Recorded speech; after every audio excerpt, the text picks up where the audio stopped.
Hey guys, how are you all? I hope you all are doing good. So once again, welcome back to your YouTube channel English with subtitles. So my friend, today as usual, I have brought you all the very important English sentences that we use in our daily life. So if you are one who wants to improve your English and wanna take it to some height, please stay tuned with me till the end of this video. So without any further delay, let's jump into today's lesson. Our first sentence is, बस में मेरा इतना लंबा सफ़र था, मैं पूरी तरह थक गया हूँ. I had such a long journey on the bus, I'm exhausted. I had such a long journey on the bus, I'm exhausted. Exhausted का मीनिंग होता है वेरी टायर्ड. जब आप बहुत ज़्यादा थके हुए होते हो तो उसको हम बोलते हैं exhausted. तो यहाँ पर है I had such a long journey on the bus, I'm exhausted. और ये आगे बोल रहे हैं, मुझे थोड़ा समय चाहिए, मेरे पैर चकरा रहे हैं. I need a little downtime, my feet are buckling. I need a little downtime, my feet are buckling. Actually my friend, अगर आप इंजीनियरिंग से बिलोंग करते हैं तो आपको पता होगा डाउन टाइम का मीनिंग क्या होता है. स्पेशली डाउन टाइम जो है वो मशीन के केस में यूज़ होता है. जब मशीन इंडस्ट्री में वर्किंग पोजीशन में नहीं होती, वो रेस्ट में होती है, मींस ऑपरेट नहीं करती है वो, तो जितने टाइम के लिए वो ऑपरेट नहीं कर रही है उतना टाइम उस मशीन का डाउन टाइम कहलाता है, मींस रेस्टिंग वाला टाइम कहलाता है. तो यहाँ पर भी ये रेस्टिंग वाले टाइम के लिए यूज़ हुआ है डाउन टाइम. तो ये बोल रहा है I need a little downtime, my feet are buckling. मेरे पैर बहुत ज़्यादा चकरा रहे हैं, मीन्स पेन कर रहे हैं. वैसे तो बकलिंग का मीनिंग डिफॉर्मेशन के लिए यूज़ होता है. जब चीज़ डिफॉर्म करती है तो उस केस में बकलिंग यूज़ करते हैं, बट यहाँ पर पेन के लिए यूज़ हुआ है इसका मीनिंग. तो यहाँ पर बोल रहे हैं I need a little downtime, my feet are buckling. अब ये यहाँ पर इससे बोल रही है, मैं भी थक गई हूँ, मैंने पूरा दिन काम किया. I am exhausted too, I worked all day. I am exhausted too, I worked all day. मैं किराने का सामान ख़रीदने बाजार गई थी. I went to market to buy groceries. I went to market to buy groceries.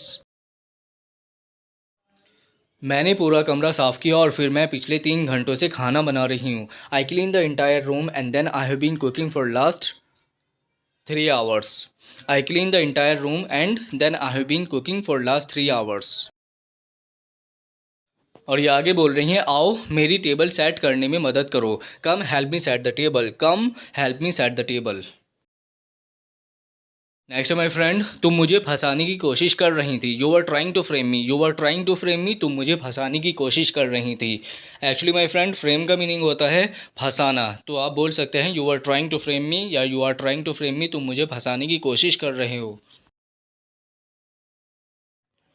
ये इससे पूछ रही है, अब आपको क्या लगता है कि मैंने ऐसा क्यों किया. Why do you think I did this.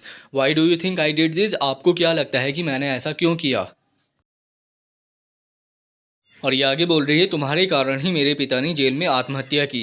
My father committed suicide in prison just because of you. My father committed suicide in prison just because of you. तुम्हारे कारण ही मेरे पिता ने जेल में आत्महत्या की. और आगे बोल रही है, आपने ही उन्हें जेल भेजा था. You are the one who sent him to prison. You are the one who sent him to prison. आपने ही उन्हें जेल भेजा था. अब ये यहाँ पर बोल रही है, आपके पिता एक अपराधी थे जिन्हें अदालत ने दोषी ठहराया था. Your father was a criminal convicted by the court. Your father was a criminal convicted by the court. Actually convicted का मीनिंग होता है प्रूवन गिल्टी, मीन्स दोषी. तो ये बोल रही है, your father was a criminal convicted by the court.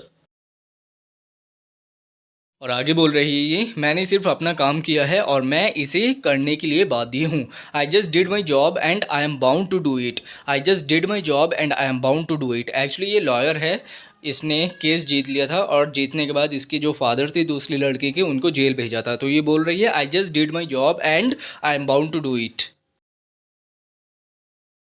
ये लड़की अब बोल रही है, सच्चाई हमेशा वैसी नहीं होती जैसी दिखती है Meera. The truth is not always what it seems to be Meera.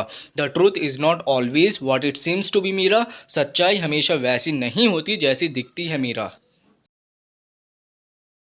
और ये आगे बोल रही है, मुझे पता है कि वह ऐसा कभी नहीं कर सकते थे. I know that he could have never done such a thing. I know that he could have never done such a thing. मुझे पता है कि वह ऐसा कभी नहीं कर सकते थे. आगे बोल रही है, तुम गलत थी, वे बेकसूर थे. You are wrong, he was an innocent. You are wrong, he was an innocent. तुम गलत थी, वे बेकसूर थे. नेक्स्ट माई फ्रेंड, यह कोई और नहीं बल्कि मैं ही हूँ जो तुम्हें यहाँ लाया है। It is no one but me who brought you here. It is no one but me who brought you here. यह कोई और नहीं बल्कि मैं ही हूँ जिसने तुम्हें यहाँ बुलाया है या जो तुम्हें यहाँ लाया है। It is no one but me who brought you here. Next my friend, अब मरने के लिए तैयार हो जाओ। Now get ready to die. Now get ready to die.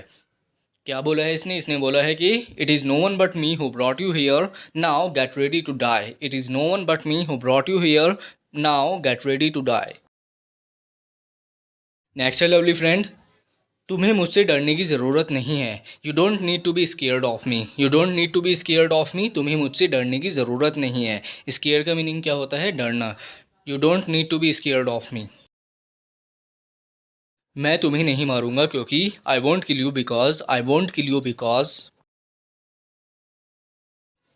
क्योंकि मैंने हमेशा आपको प्यार किया है। I have always loved you. I have always loved you. I won't kill you because I have always loved you. मैं तुम्हें नहीं मारूंगा क्योंकि मैंने हमेशा तुम्हें प्यार किया है। या बोल रहा है मैं तुम्हारे लिए कुछ लाया हूँ। आई have got something for you. I have got something for you. मैं तुम्हारे लिए कुछ लाया हूँ। आगे पूछ रहा है क्या तुम इसको देखना चाहोगी? Would you like to see it? Would you like to see it? क्या तुम इसको देखना चाहोगी? I have got something for you. Would you like to see it? ये लड़की अब बोल रही है इससे, तुम कब बदले? तुम वह नहीं हो जिससे मुझे प्यार हुआ।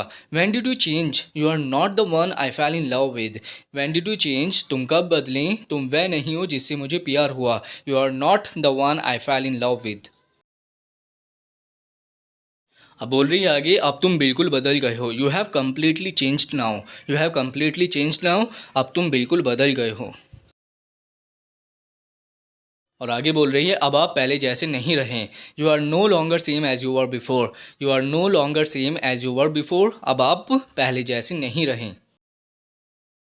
और आगे बोल रही है या शायद आप हमेशा से ऐसे ही रहे हैं। और perhaps you have always been like this. और perhaps you have always been like this. या शायद आप हमेशा से ऐसे ही रहे हैं। जैसे मैं बोलूँ कि भाई मैं तो बचपन से ऐसा ही हूँ, तो उसको हम इंग्लिश में कैसे ट्रांसलेट करते हैं? I have always been like this since my childhood. I have always been like this since my childhood. So my friend, this is our last sentence, and thank you so much for watching my video. If you are finding my video useful for you to improve your language, please let me know in comment section, and do not forget to like, share and subscribe my channel. And my friend, I request you that please stay safe and sound, and do wear the mask while stepping out of your home because it is really need of an hour. Okay, so please keep wearing the mask in order to curb the spread of coronavirus. So stay safe and sound, be healthy, and until then, bye bye. Have a great day here. Take good care of you. Bye bye.